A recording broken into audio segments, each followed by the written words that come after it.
샬롬. 오늘도 하나님 말씀 앞에 나오신 여러분 환영합니다. 우리 함께 기도하겠습니다. 하나님, 오늘도 우리에게 귀한 말씀 주시니 감사합니다. 이 말씀으로 오늘도 하나님의 자녀답게 명예롭게 살아갈 수 있는 힘과 지혜와 용기, 깨달음 주시옵소서. 오늘도 이 말씀 붙들고 살아가기 소망하오니 죄인된 우리에게 놀라운 은혜를 허락하여 주옵소서. 예수님의 이름으로 기도했습니다. 아멘. 오늘 함께 살펴볼 말씀 출애굽기 30장 17절부터 37절까지 함께 살펴보도록 하겠습니다. 어제 본문 속에서 속전을 좀 깊게 살펴보느라고 어제 나머지 부분을 못 살펴본 걸 오늘 함께 살펴보고자 합니다. 또 오늘 이 부분이 같이 연속되는 부분이 있기 때문에 같이 보도록 하죠. 우리가 성막에 관해서 이제 거의 다 끝나갑니다. 오늘이 마지막일 것 같아요. 그런데 살펴보지 않은 기물이 하나 있어요. 바로 물두멍이라는 것이에요. 제사장이 제단에서 성막에 들어갈 때 손발을 씻기 위해서 마련된 물이 담겨져 있는 성물이에요.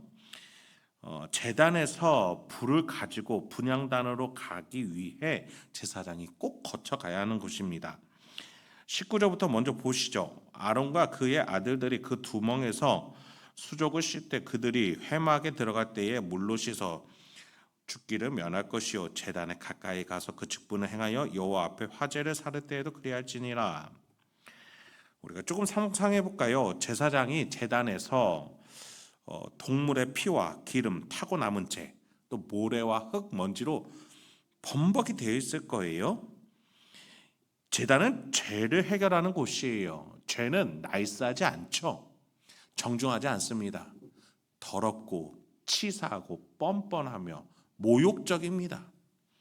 그것을 해결하는 그 과정도 마찬가지예요. 나이스하게 해결하지 못해요.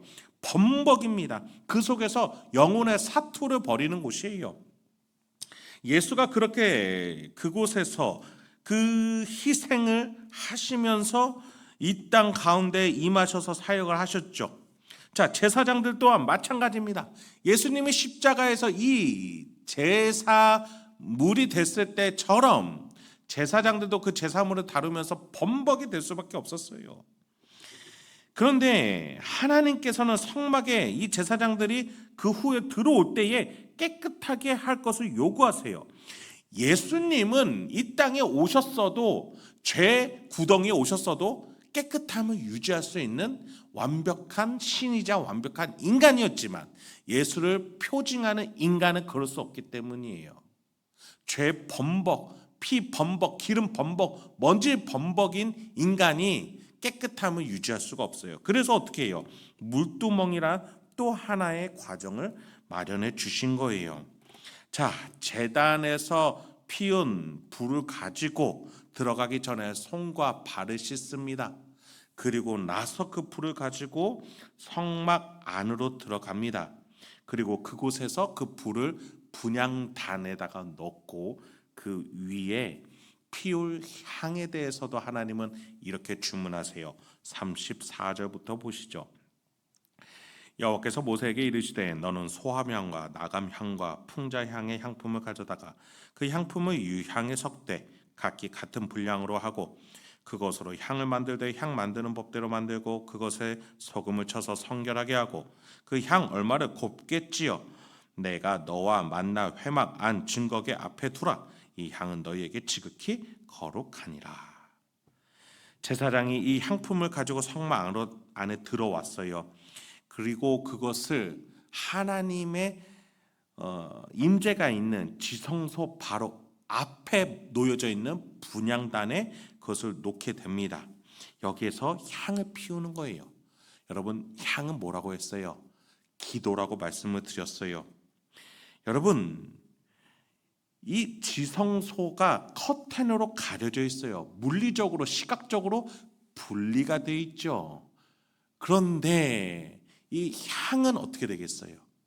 향은 물리적으로, 시각적으로 가려져 있어도 그것을 뚫고 가 하나님이 계신 지성소로 넘어갈 수 있게 될 거예요. 마치 우리의 기도가 물리적으로 시각적으로 보이지 않는 하나님께 도달할 수 있듯이 말이죠. 그런데 우리의 기도는 반드시 하나님이 지정해 주신 방법의 기도여야만 합니다. 이 향처럼 말이죠. 34절부터 우리는 이 향이 어떻게 만들어지는지 하나님이 말씀해 주셨어요.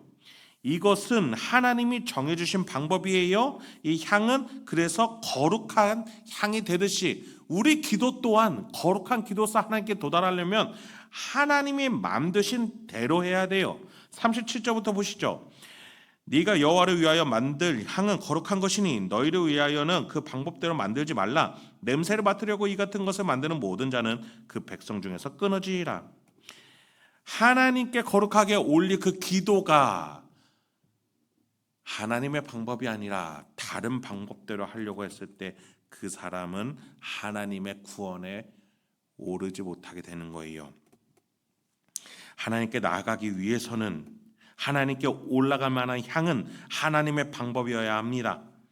그게 어떤 방법이에요? 바로 예수의 이름으로 기도하는 것.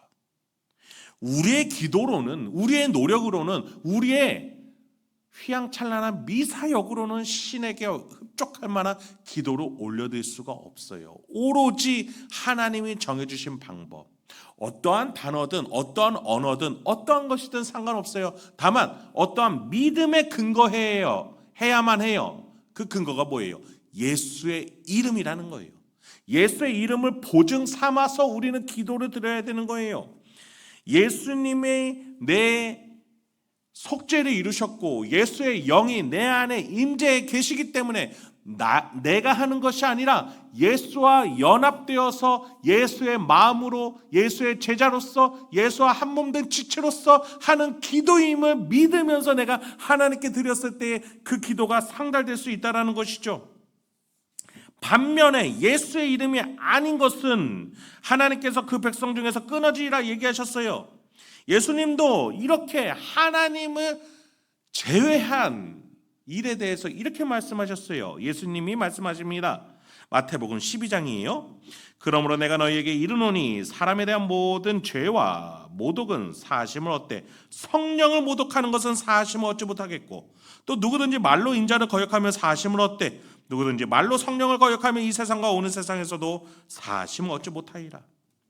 구원의 역사를 하고 계시는 그분 앞에서 그분을 거절하는 기도, 그분을 거절하는 사역을 용서받지 못하고 상달되지 못한다는 거 너무나 당연한 거 아니겠습니까? 지금 여기에서 향뿐만 아니라 22절부터 기름도 등장합니다. 하나님께서 이 기름 또한 정확한 제조법을 얘기하세요. 몰약, 육개, 창포, 계피, 감람기름과 같은 재료들이 등장합니다. 이것들로 기름을 만들어 성막 곳곳에 기물들의 제사장들에게 바르라라고 얘기하시면서 경고 또한 향처럼 똑같은 경고를 주세요. 29절입니다. 그것들을 지극히 거룩한 것으로 구별하라. 이것을 접촉하는 것은 모두 거룩하리라. 사람의 몸에 붙지 말며 이 방법대로 이와 같은 것을 만들지 말라. 이는 거룩하니 너희는 거룩히 여기라. 이와 같은 것을 만드는 모든 자와 이것을 타인에게 붓는 모든 자는 그 백성 중에서 끊어지라 하라. 향이든 기름이든 하나님이 명확하게 제시하신 그 방법이어야 합니다. 예수는 성경이 말한 하나님이 말한 예수여야 하며 성령은 성경이 말한 성령이어야만 해요. 예수님께서는 마지막 날이 다가올수록 적그리스도와 예수를 사칭하는 자들이 많아질 것을 경고하셨어요. 그런 점에 있어서 우리는 하나님의 구속사 안에서 창조 경륜 안에서 하나님의 뜻 안에서 하나님의 아들 예수가 명확하게 어떤 분인지 그 예수 그리스도가 보내실 그 예수의 영 성령 하나님이 어떤 분인지 우리는 그 속에서 알고 깨닫고 그분이 내 안에 계심으로써 그분이 어떤 분인지 만나고 교제하고 이 안에서 신뢰관계를 형성해야 합니다. 그것이 바로 믿음이에요.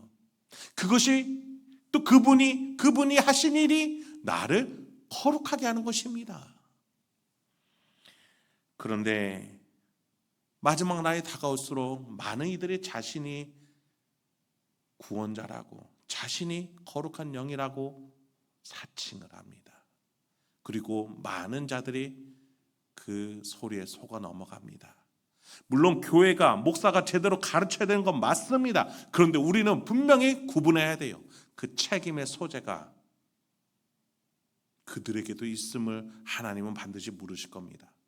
우리는 지금 이 시간에 하나님이 주신 성경과 예수의 구속의 피와 성령의 임재 속에서 삼위일체 하나님이 하신 일을 분별할 줄 알고 그 속에서 자유함을 누릴 줄 알아야 하겠습니다. 거룩함을 거를 줄 알아야겠습니다. 여러분, 오늘도 어떠한 일정과 계획 가운데 계십니까? 삼위일체 하나님이 하신 일 속에서 거룩한 그 길을 걸어 나가시기 바랍니다. 하나님이 도우시고 예수님이 인도하시고 성령님이 조명해 주시는 그 길을 걸으며 내가 거룩해지는 그 길을 걸을 때마다 하나님께 가까워지고 있음을 누리고 평안해지며 풍성해짐으로써 우리가 분별해 나가는 귀한 명예로운 성도님들, 또 하나님의 자녀가 되는 저와 여러분들에게 소망합니다. 함께 기도하겠습니다. 하나님, 오늘도 우리에게 귀한 말씀 주시니 감사합니다. 이 말씀을 통해서 오늘도 내가 어떠한 방향과 자세를 가지고 살아가야 될지, 하나님의 자녀답게 명예롭게 살아가야 될지 하나하나 깨달아지는 오늘 하루가 될 수 있도록 인도하여 주옵소서. 예수님의 이름으로 기도했습니다. 아멘.